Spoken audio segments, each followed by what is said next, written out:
All right, welcome to Infinity Wrestling Talk Episode 3, where we're going over the semifinals and the blood round. I'm Zubin and I'm here with Horace Cates, and let's get ready to kick things off at 125. So at 125, we had Luke Little take on Troy Spradley, and Luke does what Luke normally does. He was defensive at first, but he got through, and he pretty much handled Spradley the entire match, winning 8-3. And then McGowan, man, what a story! That's awesome for Jersey, and then for one thing, and then for Princeton, like a low end wrestling school, getting a person to the finals is awesome. So I'm pretty excited about that. Um, but yeah, he beat Moran pretty handily. I thought both matches were pretty solid. Yeah, this was an awesome semifinals. I mean, we were just talking before we started recording about how great they all were. I will say the Lilidol Spratly ended up being a little more convincing than I thought it would be. Yeah, for Lilidol sure. really showed some separation there, and then McGowan Moran was pretty evenly matched. But as I said in the last couple of videos, like McGowan always had that. Um, the talent was there. It just seemed like he never put it together, but he's picked a really good time to put it together. Yeah, for sure. And then let's look at the blood round. Bloodround was crazy in this weight to me, right? So Seymour lost, like Provo beat Seymour. Klinsky beat Peterson, which was crazy to me. Robinson beat Ventresca, and then Volk beat Trickenberger, which was the only match which I called, right? I didn't think Robinson was going to beat Ventresca. I definitely didn't think Klinsky was going to beat Peterson, and I really thought Seymour was going to come through, but it was a pretty crazy blood round. Yeah, Provo I thought looked good at ACCs and he looked good in this tournament, but I didn't expect that either. Thought Seymour was going to take that. Peterson, same thing. I'm pretty much the same exact as you, and especially Ventresca Robinson. I would have bet a lot of money on Ventresca winning that. He's 4-0 against him. Seemed like he had him figured out, but he couldn't break through this time, and Robinson found the way to get to his attacks. Yeah, now we have a national final rematch in the Conci semis. That's crazy. Well, yeah, and at this next weight, we had a national final rematch in the Consi quarter, which is also crazy. Yeah, But let's move to 133.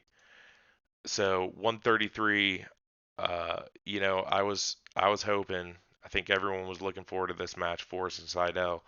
I was hoping Seidel could pull it out. He held him to a tight match last time, where Jax won with some back points, and it could be argued that Seidel had some back points there. So it was a close, highly contested match. This was not. 14 to 3. I will say Seidel got a little desperate, I think, at the end and gave up some yeah, points he probably wouldn't normally have given up. But Jax, obviously, man, he's just this Oklahoma State team.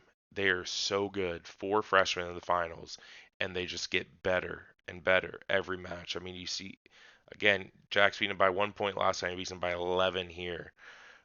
So that's just amazing to see Jax's trajectory. And then down the other semi, Blaze and Davino. Again, this weight class, everyone knew it was the top four. Everyone was looking forward to it.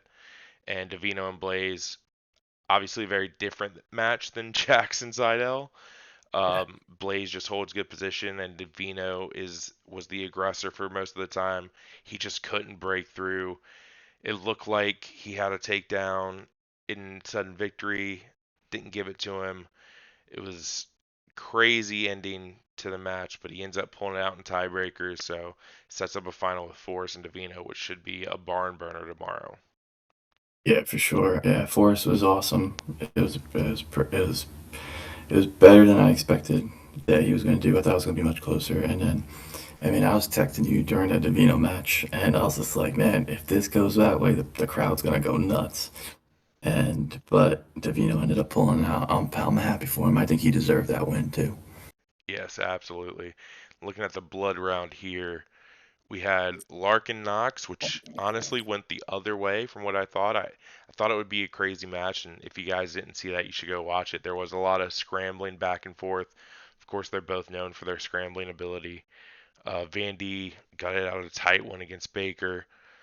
Bird beat Farber, which I think most of us probably would have had, and Ayala beat Leet, which that's what set up this national final rematch in the Conci quarters.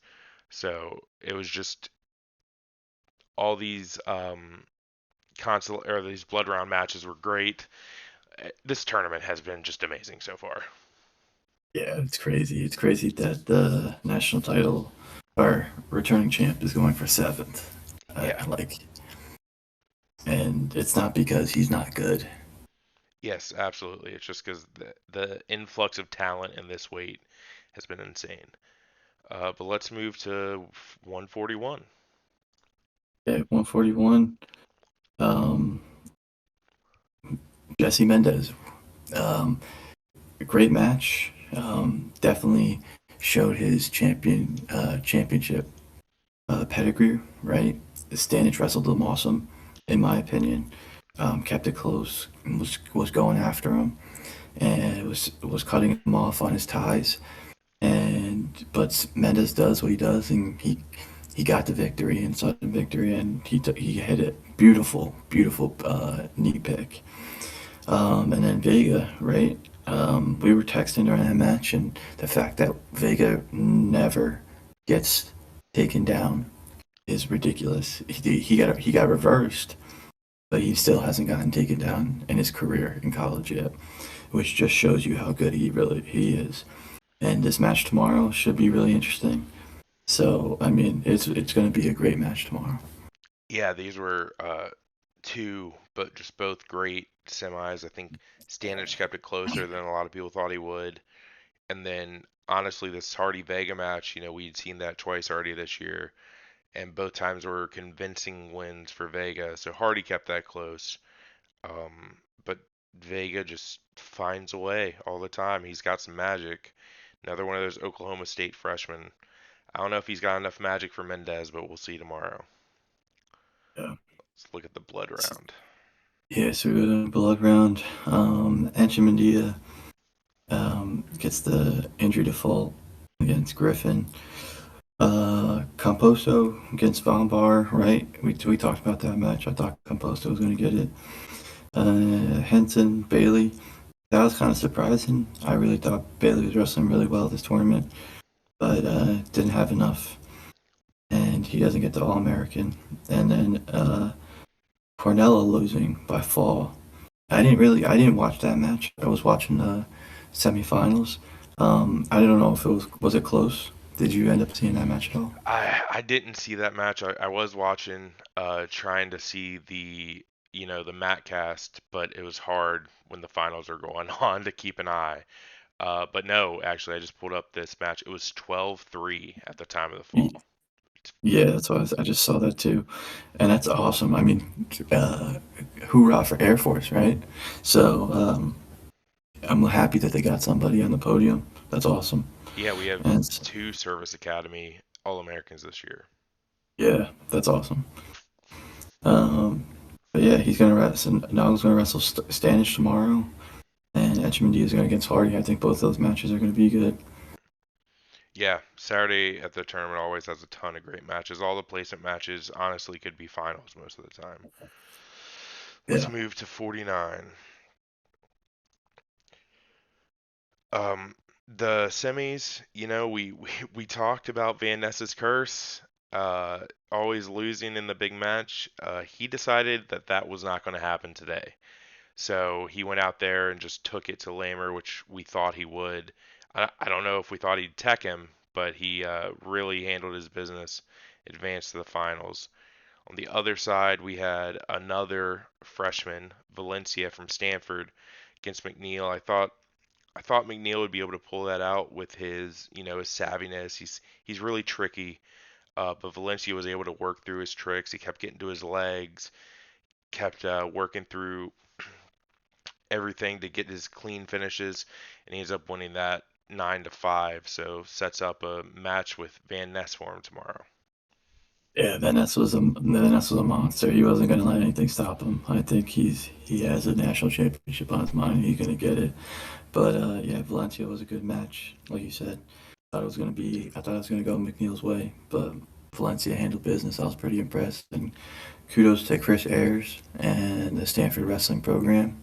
They weren't going to be there a couple years ago, and now they're here and they're producing. So I love it. Just go blood round, see what happened. So Block got the sudden victory over Young. Obviously a close match there. Swiderski got it out one against Willichell. I did see that match. He got a late takedown to take the win. Guy over Joy. This was a 2 versus 4. Surprised. That was an awesome match. Really close, and Joy was winning. And in the third, he got in on Guy's legs, and Guy hit him with almost like a Winn-Dixie sort of Mm. move, and held him there for 4 backs. That's where he got all his points. Ended up winning that match 7-2, and Wasilewski took out Frost. So there were, always good matches on the backside, and seeing the guys that go down. Who would have bet that Jackson Joy was going to lose in the blood round going into this tournament? Yeah, definitely not. I mean, he was a two seed. Everyone pegged him to be opposite Van Ness, and for him to not even place is wild. Let's move over to 57.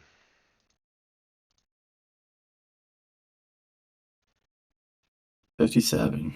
Um, Now this was an interesting match, definitely. I think we both thought Duke had it when he was going through it. I thought it was a crazy that they called a stoppage there. I personally, I think he was robbed, but kudos to Rabideau to keep going through adversity and pulling through and getting that victory. I mean, no discredit to him. I mean, that's a referee decision for Duke. So credit to Rabideau for keep wrestling through it and just taking advantage of the opportunity. Taylor, I really was trying to pull for Waters to make it through, but Taylor showed his championship pedigree and he really controlled that entire match.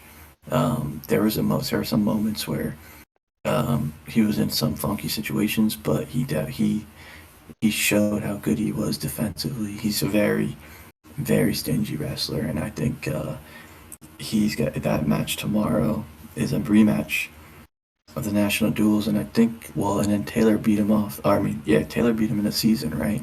Yep. They wrestled again, so yeah, it's a rubber match, so it should be good. Yeah. Just to echo, pretty much I'm on the same wavelength as you. Duke Robidoux, great match, highly contested. Probably could have been a takedown for Duke there. The way that each ref calls reaction time is different. So I thought that ref did call it quick, and then to have the action stop there because he blew the whistle, and then them allow them a challenge, even if he hadn't called it that quick, I think it would have progressed and Duke would have ended up with the takedown anyway. So yeah, not the best call there, but it is what it is. You just gotta wrestle. You're not in control of the refs. And then yeah, Taylor so defensive, uh, great defense, hard to break through. Got Waters. Let's see who got through the blood round. Yeah, so um, Contrabone Larkin, right? Contrabone makes it through. Great match. Um, Cannon beat Swisher. Handled Swisher, I should say. Um, we were talking about is he the same, Cannon from the beginning of the season? I think he's wrestling better now. He actually made it to the county semi, so he's got to wrestle Waters tomorrow morning. And then Webster beat Owen, and Shapiro beat Cardenas. Um, Good matches, and it was just um, it's. I mean, you gotta love the blood round. Every time people go through, and just it's where you it's where you show what you're made of. And I loved that. Webster took it to Owen. Shapiro gutted it out against Cardenas, and Duke's gonna end up wrestling Webster tomorrow because Webster took out Shapiro, and Shapiro's not wrestling for seventh, which is crazy. Yeah, there were, Cannon, like you said, handled business. Catchabone over Larkin was kind of a surprise to me, but that was another one where those dudes from Michigan, Catchabone and the Mansononas, they're crazy. They got great scrambling. He was able to scramble with Larkin, which I didn't think he'd be able to, but he proved me wrong. So yeah, definitely some great matches back here too. Let's move to 65. So 65, Messenbrink had just a decision in the quarter, and he decided to come out and just show everyone that he was still Mitchell Messenbrink and teched Alvin pretty convincingly. He had him on his back, what, two or three times? Yeah, Uh, I think he had him on his back for the last like 40 seconds of the first period, which credit to Alvin for fighting that whole time to not get pinned. But Messenbrink proved that, he is still on that different level than everyone else. And then the other semi, again, everyone was looking forward to it, a rematch. Caliendo able to get his revenge in a tight match. Came down to sudden victory. So these two are about as evenly matched as you can get. But Caliendo extends that Hawkeye streak of having someone in the finals since 1990, which they talk about every year, and it yeah, always seems unlikable or unlikely, but he did it, so they have one. yeah, yeah. Messenbrick was a total monster. Um, Really, Alvin had no answer for him. It was a great story, but nowhere near Messenbrick's level. And then Caliendo Blaze, I really thought Blaze was gonna be more offensive, right? He hit that sweet little pass by, and I thought he was gonna stick with it because the way Caliendo was tying up with him all match. But Caliendo learned after that first one, he adjusted, and yeah, he gutted that out. I was like, I'm not an Iowa Hawkeye fan by any means, but I was impressed, and I loved how Caliendo wrestled. Yeah, I really liked how when sudden victory started, he didn't waste any time. He took an attack with like 2 seconds in, and ended up getting that finish there. So good job on Caliendo. And then the blood round, we had Ruiz got the best of Brignola. Hepner in a tight match with Downey. We talked about, Hepner had a stretcher bought out for him earlier, so we didn't know what was going to show up there, but he ended up getting the hard fought 1-0 match. Sparks and Denny were in a real scrap. That was a good match, and Gallagher uh, barely got Parco, which, that would have been a great story. Parco's another one of those amazing freshmen that are out there, but Gallagher just a little too much for him. But Stanford's going to be really good next year. Yeah, I definitely agree. Yeah, good matches all the way through. Tight matches, right? Ruiz was the only person that had some distance between his match. Loved every match that went through, and yeah, I think it's gonna be a great. I think it's gonna be a great morning tomorrow in this weight class as well. Absolutely. Let's move to 74. 74, Levi Haynes, um, looking like a man possessed. So we talked about how he's wrestled Kennedy, and he has beat him 10-3, 11-3, 12-3, and we were like probably going to be 13-3. But no, what does he do? He beats him 18-3. He takes him. It was still three, And though. it was three. You're right. He doesn't want to let Kennedy get more than 3 points on him.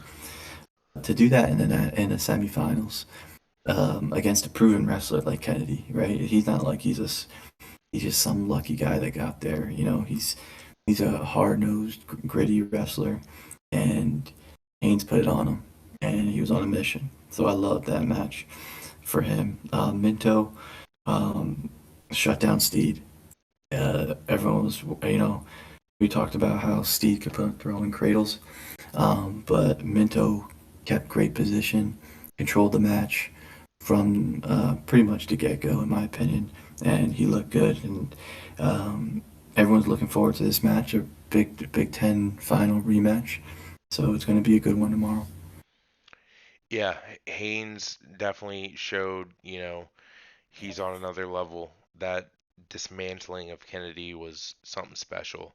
He's out there just attacking, always trying to score.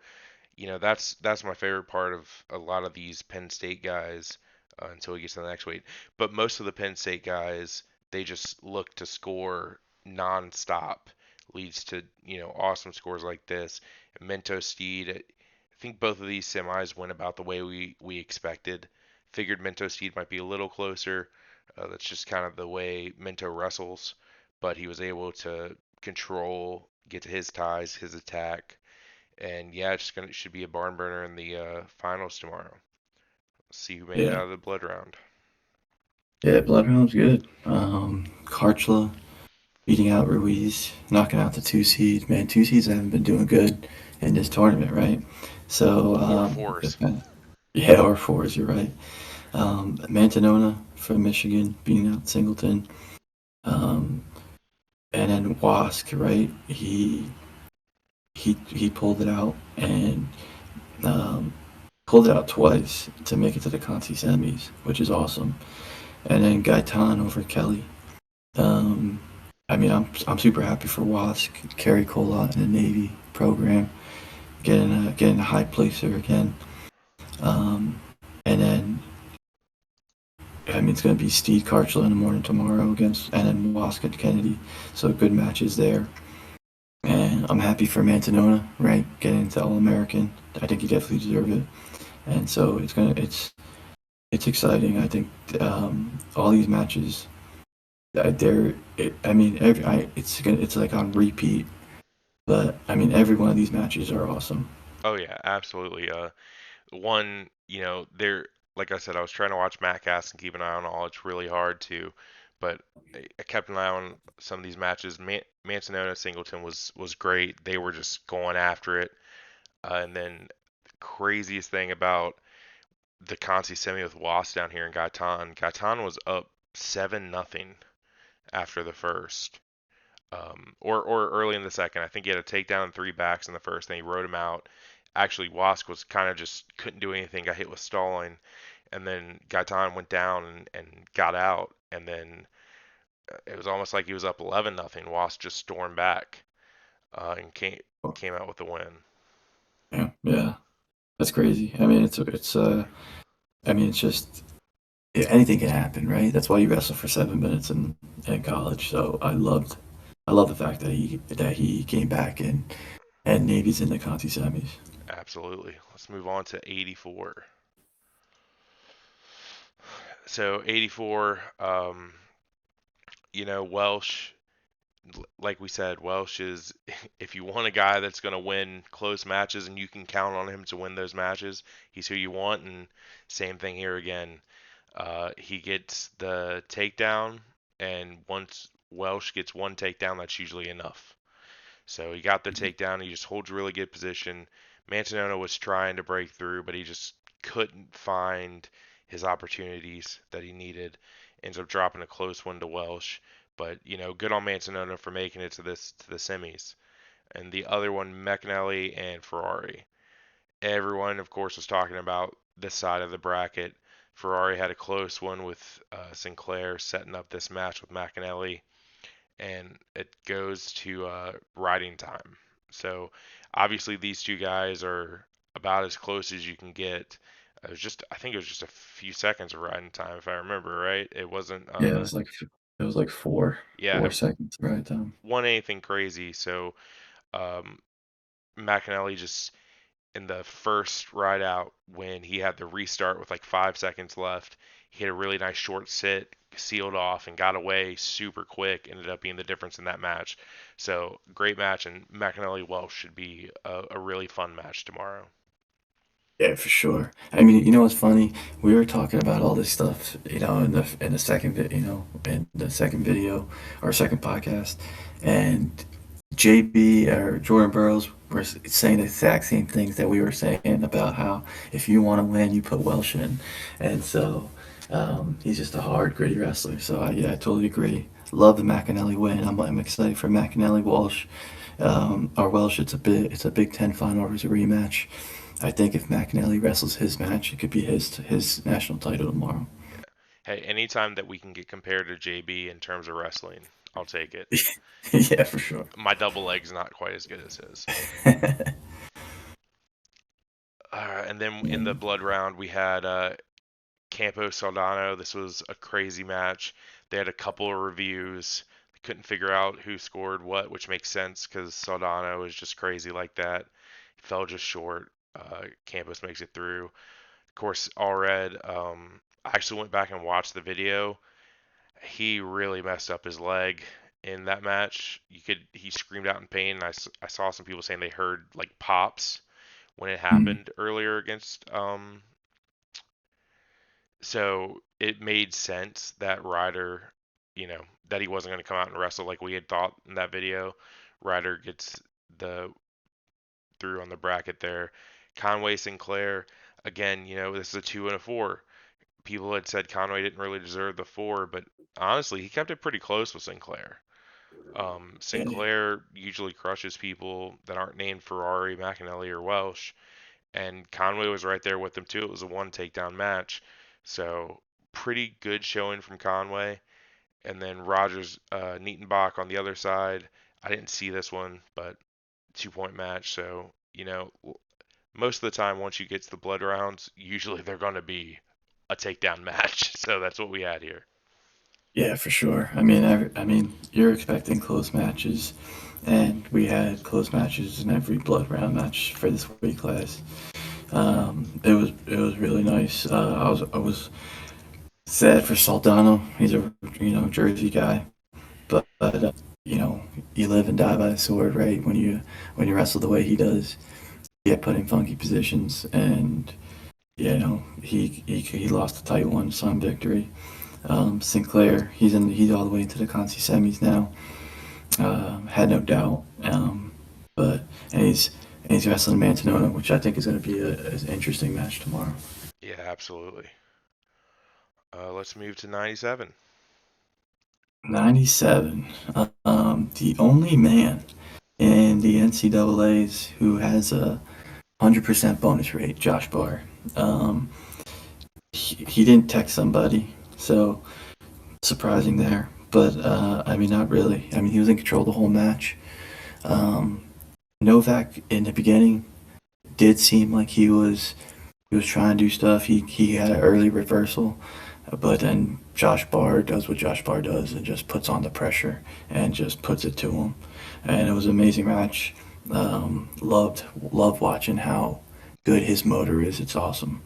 And then the second match, the second semifinal, Merrill Little um, went to tiebreakers, and Merrill won off tiebreakers. Man, hey, if Little decided to shoot just 3 seconds earlier, I think he wins that match. And it's just go to your show, you don't want to wait too long to pull the trigger.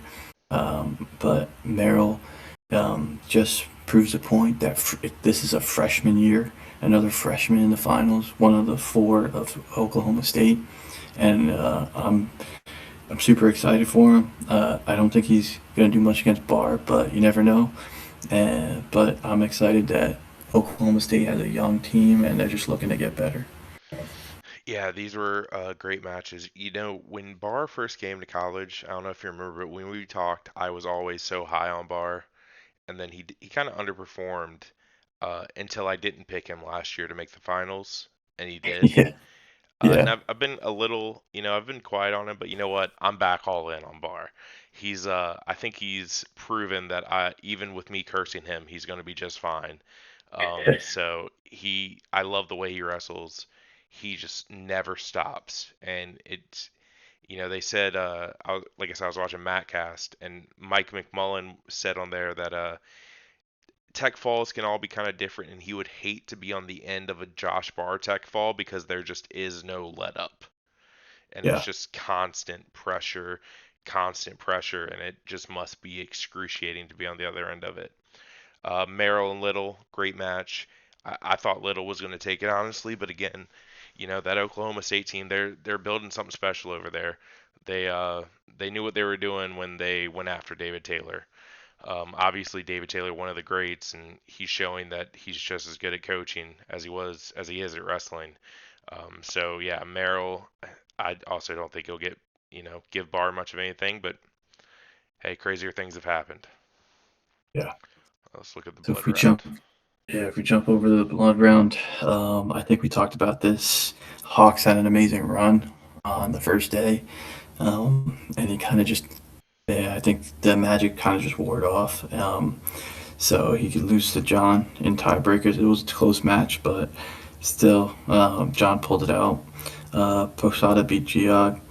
Kind of thought that in the beginning, earlier in the video, so our second video. Um, Arnold pissed me off. Takes out Remy Cotton. Unfortunately, Rutgers doesn't get a All American, but I mean, uh, kudos to Arnold, right, for putting on one of the best performances, I think, for an undersized 197 pounder. And he really showed how much he or how good he is at wrestling to be wrestling 174, 184, and now 197 at the national tournament.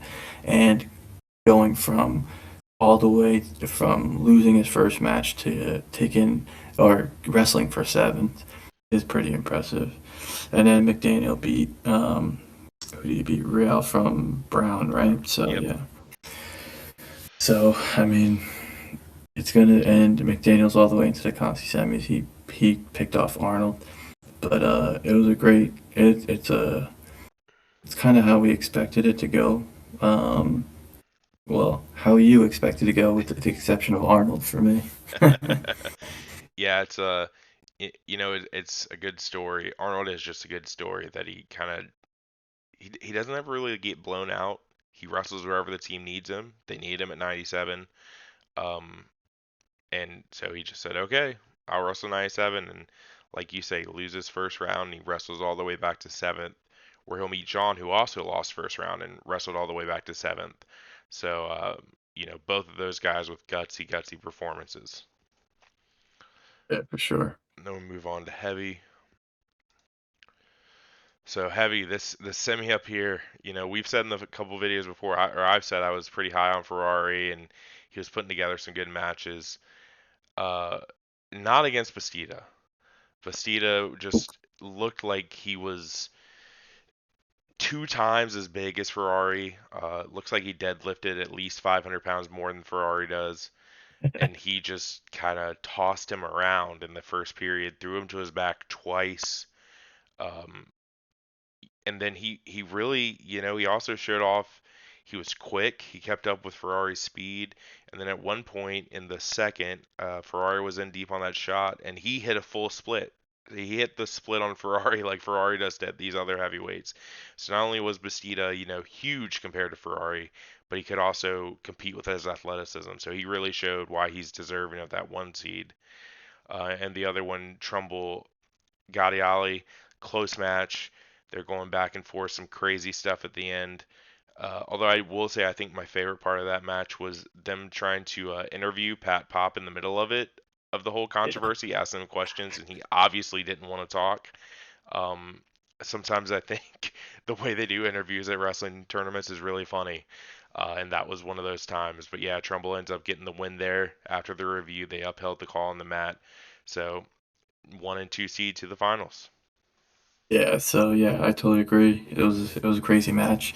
That was the first time I ever seen a double brick thrown. Green and red brick were thrown at this like one after another. I've never seen that before, but that was kind of cool. Yeah, I think Rock And Harrison asked if he could have a brick to throw as well. yeah, yeah. But yeah, Bastida handled Ferrari. Um, yeah, he's bigger, stronger, faster, and he looked he looked like a man compared to Ferrari. And Ferrari Yes. looked like a kid. Yeah, absolutely. Let's check out the blood round. So we had Zuba. He did take out Mora again. So like I said in the last video, he took out Zuba at the Big 12s twice. Or I mean, I'm sorry, he took out Mora twice. Mora must be thinking, man, can I get away from this guy? Because he's Yeah, now beaten him 3 times in the past 2 weeks. Keeter ends up taking out Amos. Doucette, pin pitcher. And then Carroll with the close one over Kako, which I know really broke your heart because that cemented the no Rutgers All Americans. But honestly, I didn't see many of these matches because I was really glued in. I forget what finals were going on here when these two matches or when these four matches were going on. But again, close matches.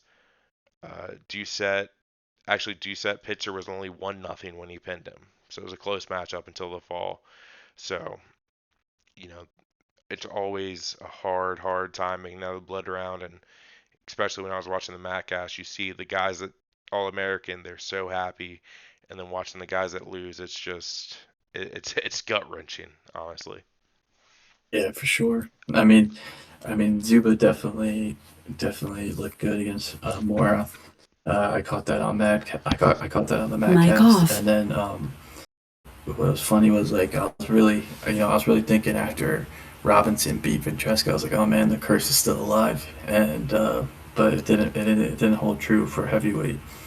And then yeah, Cuter, Doucette, and Carroll. Carroll's heartbreaking. I really thought we had it. We were wrestling good, and then kind of just Mic on. didn't. We kind of stopped wrestling a little bit in that match, and so yeah, heartbroken for Rutgers. They really, they're really trying to get an All American again, and they just can't break through at the moment. It kind of stinks. Yeah, and I guess before we end, let's look at the team scores right now, and it looks like surprisingly Penn State's in the lead. Um, Yeah, I think everyone could have guessed that, but Oklahoma State's probably is putting some distance between themselves and Nebraska as well. So Oklahoma State's had a really good tournament, and Iowa, I told you before, I didn't even think they'd be in the top five. They put together a good tournament, and just some of these teams, watching the way they perform. I mean, Michigan only brought 6 guys, but I think 5 of them are AAing. So they had a yeah, great tournament. And Stanford, they don't have Garvin or Norman, but putting it all together. So it's really exciting to see these teams all getting better, and they're all getting good. And honestly, it looks like Oklahoma State might be getting close to challenging Penn State in the next year or two. yeah, for sure. Yeah, I definitely. I mean, I think Ohio State clips Iowa tomorrow morning or tomorrow afternoon with Mendez and then possibly Davino. But it really, I think it's pretty awesome that Oklahoma State like the gap last year was insane between first and second, and at least this year it's reasonable, right? And so I appreciate that other schools are getting better and trying to close that distance between them and Penn State. Obviously, Penn State's the number one team, but yeah, like you said, a lot of other teams are coming up. Stanford, unfortunately, Virginia Tech didn't do as well as we thought they would this year, but things are looking up. They're bringing Henson back. They're getting Bassett. They'll get Melvin Miller in 2 years. I think it's on the look up for them. Yeah, I didn't talk about them on purpose, but I guess after I mentioned Rutgers not getting an AA, it's fair. Yeah, I thought they were going to be, doing a little better here, but Sasso really had a disappointing tournament, and Ventresca didn't All American, so really two guys that are 2 seed and a 4 seed, not All Americaning, will definitely make your total a lot smaller than most people were thinking it would be. Yeah, and check out Columbia making the top 20. That's freaking awesome. That is awesome. I just noticed that. Yeah, and then Princeton right Princeton's making. behind them. Yep. Yeah, so all these teams, it's crazy to see uh just the there's not such a big gap. Obviously at the top there still is, but the teams are getting closer. Yeah. So more parity, obviously is good. So I'm glad to see that coming into college wrestling. Yeah, for sure. But with that, we will take our leave. Thank you guys for listening, and we will talk to you on the next one. Yep. See ya.